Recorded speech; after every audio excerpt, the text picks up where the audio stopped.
And as a row over seagulls has ended in Jamie Hepburn quitting as parliamentary business leader. He admitted grabbing the Tory MSP and swearing in his face. Well, our political editor Colin Mackay broke the story this afternoon. Colin, what changed?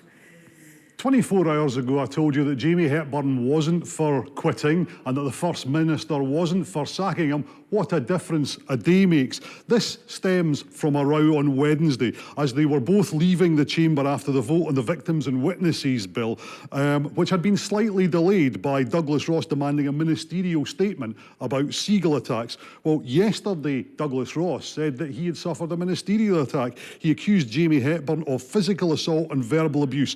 Jamie Hepburn then admitted grabbing Douglas Ross by the shoulder and offering what he described as a few choice words. Today, in his resignation letter, he says he's reflected on the incident and that he's not acted within his own personal code of practice. Well, earlier today, Douglas Ross wrote to the First Minister to say the incident was a clear breach of the ministerial code of practice. Here's his reaction to the resignation. It's a correct decision. I was very clear that when it happened, I thought it was completely inappropriate, and the only course of action would be for him to either resign himself or be sacked by the First Minister. He's now resigned a day on. I've also received a personal apology from him, which I appreciate. But I also think John Swinney should have taken this decision yesterday. Indeed, I said that in Parliament when I was asked by journalists that now the facts were out in the open.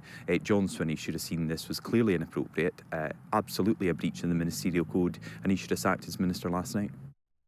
Douglas Ross really gets under the SNP skin. He clearly really got under Jamie Hepburn's skin, and his reaction has cost him his job in government. And things move really quickly around here. After 11 years as a minister, he's already been removed from the Scottish Government website. But I think the key line in Jamie Hepburn's resignation letter today is that he doesn't want to cause any distraction for the First Minister. It's in the run-up to the election in May.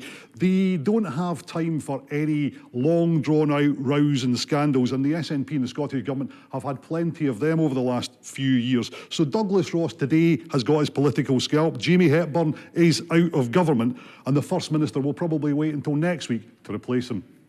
As you say, what a difference a day makes. Thanks, Colin.